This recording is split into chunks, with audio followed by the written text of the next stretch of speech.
نبرد نتنلي يا نور للزاد تلتفر يا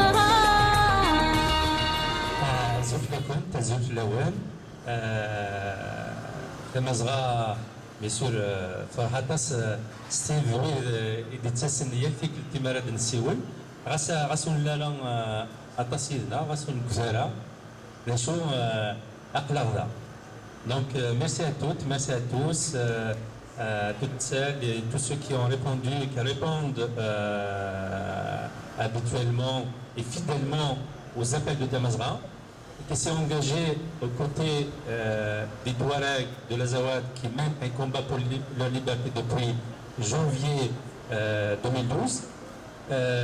Nous sommes là aujourd'hui pour exprimer notre solidarité avec les Touaregs de l'Azawad, mais aussi Yasmina qui vient de passer un mot au doigt dessus parce que c'est là le mot du problème, mais aussi pour dénoncer la position de la France, une position franchement anti-amazigh. Aujourd'hui, on ne peut plus le cacher, on ne peut plus ne pas le dire. La France est plus que jamais anti-amazigh. La France est l'allié objectif de ceux qui combattent les intérêts des Amazighs. Donc, la situation de l'Azawad aujourd'hui, il n'est pas né de 2012, il n'est pas né d'hier. C'est une conséquence de 50 ans, 50 ans de soi-disant indépendance de l'État malien. L'État malien, on les États d'ailleurs. Et c'est une conséquence justement de cette politique française. Cette France qui a voulu, à tout prix, rattacher ses Touaregs à des États qu'il a créés de toutes pièces. Donc en 1963, si on reste juste dans cet Azawad, en 1963, l'État malien a massacré des Touaregs. Il a pris des Touaregs qu'il a fusillés devant leurs enfants, en obligeant ces enfants à applaudir l'assassinat de leurs parents. En les années 90, ce qu'on appelle la deuxième rébellion des Touaregs, l'État malien, l'armée malienne, prenait des Touaregs par dizaines. Il les rassemblait dans des places publiques, on versait sur eux de l'essence, on leur mettait le feu devant leur famille. Aujourd'hui, hier encore, une organisation de droits de l'homme dénonçait un capitaine de l'armée malienne qui se promenait à Gao avec un collier fait de doigts d'êtres humains qui ont été assassinés par l'armée malienne. Vous imaginez un peu l'horreur de cette armée, l'horreur de cet État que la France veut absolument maintenir. Donc, 50 ans après toutes ces horreurs, les Touaregs en ont marre. Ils ne peuvent plus accepter aujourd'hui le retour de cet État dans l'Azawad. Parce que le retour de cet État dans l'Azawad est synonyme de leur répression, est synonyme de leur mort au quotidien. Et d'ailleurs, on l'a vu depuis janvier 2013, date à laquelle la France a décidé d'intervenir militairement pour sauver l'État malien. L'armée malienne, partout où l'armée française l'a emmené, n'a fait que exécuter les gens. Et il s'attaque aux personnes les plus vulnérables de la société azawadienne. Depuis l'opération Serval, des milliers de personnes sont mortes par les balles de l'armée malienne. Sans compter toutes les personnes qui se font torturer au quotidien, des bergers, des vieillards. On ne peut plus accepter qu'une armée pareille revienne dans l'Azawad. On ne peut plus accepter les Touaregs en ont marre, ils ne peuvent plus accepter leur mort. Ça m'amène à parler de ces négociations qui sont en train de se mener à Ouagadougou. Ces négociations, les Touaregs, le MNLA, ont voulu les faire de manière sincère. Ils ont été parce qu'ils ont voulu faire preuve de gens qui veulent la paix. Ils ont toujours voulu la paix. Ils veulent vivre en paix chez eux. Mais la France, notamment, bien sûr le Mali et tous ceux qui sont autour, ont tendu un piège au MNLA. On veut pousser le MNLA à accepter le retour des Maliens, de l'armée et de l'administration malienne dans l'Azawad. Il y a eu un premier round de négociations. Le MNLA a fait énormément de concessions. Ils ont été jusqu'à dire qu'on accepte l'intégrité territoriale, ce qui remet en cause l'objectif initial de MNLA, et ils ont accepté même le retour progressif des autorités maliennes dans l'Azawad. Eh bien, le Mali a refusé de signer. Le Mali veut le retour de l'armée aujourd'hui. C'est-à-dire qu'ils veulent exécuter leurs exactions dès aujourd'hui. Est-ce que le MNLA va accepter? Espérons qu'ils ne vont pas accepter. En tout cas, les Touaregs dans leur majorité ne veulent plus du retour des Maliens. Et nous, à Tamazra, on dit que de toute façon, ces négociations, c'est un échec d'avance. Pour nous, ils n'ont aucun sens parce que ça remet en cause le combat pour lequel des centaines de personnes sont mortes sur le champ de combat. Ceux qui sont morts pour la libération de l'Azawad, on ne peut pas aujourd'hui offrir à leurs enfants le retour dans le giron du Mali. Donc nous serons toujours, Tamazra, nous serons toujours aux côtés des Touaregs qui continueront le combat, parce que le combat continuera jusqu'à la libération totale de l'Azawad. Et ça, on le fera tant qu'il y a des femmes, des hommes qui se battent sur le terrain, et on est sûr, il y a ces gens-là. Mais nous souhaitons quand même que ceux qui sont en train de négocier ne braderont pas l'Azawad. Parce que brader l'Azawad, c'est le trahir, et ça serait très grave, d'autant plus qu'il y a eu par le passé d'autres, malheureusement, négociateurs qui ont bradé l'Azawad. Aujourd'hui, on n'acceptera plus que des nôtres aillent nous vendre pour des Maliens ou pour je sais quel intérêt. Maintenant, pour revenir à la France, je pense que l'ensemble des Amazirs, on doit prendre conscience de cette mobilisation de la France à œuvrer contre nos intérêts, systématiquement contre nos intérêts. Ce qui se passe dans l'Azawad se passe ailleurs. Demain, la France, s'il y a le moindre problème qui se passe en Kabylie, la France va nous vendre.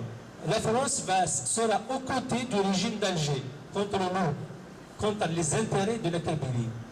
Et ils le sont aujourd'hui, les TIR, ils le sont toujours en Libye, contre les intérêts des Libyens, des Amazirs libyens.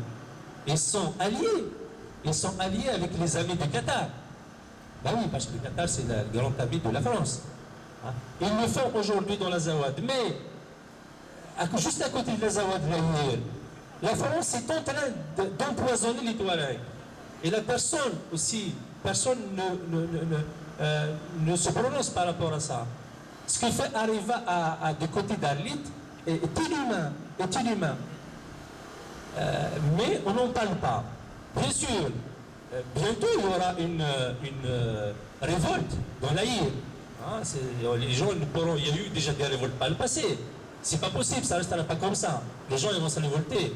Et la France, bien sûr, va s'allier avec le régime de Niamey contre nous, contre les Touaregs. Donc, je pense que nous, en tant qu'Amazirs, on doit absolument nous mobiliser contre cet État français, je dis bien contre cet État français, qui a fait son choix et qui a montré d'une manière claire son anti-amazirité. Et on doit vraiment être actif dans ce combat. Et on doit surtout, parce que bon, mais c'est ce que je dis, c'est par rapport à l'État français, mais il y a des Français, des Françaises et des Français qui sont des citoyens français qui peuvent être, déjà qui sont sensibles à notre combat et qui peuvent être sensibles à notre combat. Donc on a tout intérêt à sensibiliser les Français et leur expliquer qu'aujourd'hui, il est quand même terrible que l'argent du contribuable français sert à financer une junte comme cette junte de Bamako. On lui donne de l'argent, on arme et on forme son armée pour qu'il se livre à des exactions de personnes innocentes. C'est quand même inacceptable pour un pays, pour une patrie qui se dit patrie des droits de l'homme. Pour un pays qui se dit défendre les valeurs universelles de laïcité, de droits de l'homme et ainsi de suite. Donc on doit, individuellement déjà, on doit faire ce travail d'explication pour que les gens comprennent et pour qu'on exige de cet État de cesser sa bêtise. Parce qu'il s'agit, là, il verse dans la bêtise la plus totale. Et puis je voulais dire quand même une chose, c'est que les médias français à leur tête, l'AFP, et bien sûr qui a l'aval, hein, l'aval du Quai d'Orsay, ne cesse de mener une propagande contre le MNLA, contre l'Azawad, contre les Touaregs. Et jusqu'à aujourd'hui, on nous ressort le soi-disant accord qu'il y a eu entre le MNLA et Ansardine. Mais tout ça, c'est pour salir le combat de l'Azawad. C'est pas vrai, il n'y a jamais eu d'accord entre le MNLA et Ansardine. Il y a eu une tentative de rapprochement que certains de MNLA ont voulu mener. Mais il a été dénoncé dans les 24 heures. L'écrasante majorité des gens du MNLA avaient dénoncé cette tentative de rapprochement. Et puis, nous le savons tous, il y a quelques mois, les islamistes, tous réunis, AQMI, Boujao, Ansardine, je sais qui, ils se sont alliés pour attaquer le MNLA. Ça a duré plusieurs jours. Personne n'a dénoncé ça. Et on a laissé faire. Hein? L'AFP, les médias français ou la France n'ont pas dénoncé. Ils n'ont pas été donné un coup de main au MNLA. Et pourtant, le MNLA était attaqué par les islamistes. Donc si les islamistes, quand ils attaquent le MNLA, c'est pas grave. Quand ils attaquent les Maliens, ah, ça c'est grave. Là, on crie au scandale. Il y a quand même là un parti pris, mais vraiment très grave de la France. Et puis c'est une position quand même qui doit interpeller tout un chacun. C'est une position vraiment criminelle de la France. Et on doit dévoiler cette position de la France et on doit la combattre. On doit combattre ces positions. La France doit changer. Et il ne peut pas rester comme ça. C'est pas possible. C'est pas possible, mais bien sûr, c'est à nous, et Maziran, là où nous sommes, partout, hein, parce qu'encore une fois, je dis que ce qui se passe, ce que la France fait subir aujourd'hui aux Touaregs de l'Azawad, demain, ils vont le faire subir aux Chaouis, ils vont le faire subir aux Kabyles, ils vont le faire subir à tout le monde. Partout où la France a des intérêts, il va choisir le camp de nos adversaires, de nos ennemis, de ceux qui ont programmé notre éradication de voilà, donc encore une fois, et je pense que rien ne doit nous démobiliser parce que ce qui va nous démobiliser, c'est pas ce qui manque. Hein. On aura des tentatives de démobilisation, mais nous, on doit tenir bon et on doit aller jusqu'au bout. Et sachez une chose, c'est que ceux qui se battent sur le terrain ont besoin de notre soutien. C'est nous, c'est le peu de soutien, de solidarité qu'on leur exprime là quand on peut, notamment dans la rue. Si on cesse de le faire, c'est la fin pour le combat.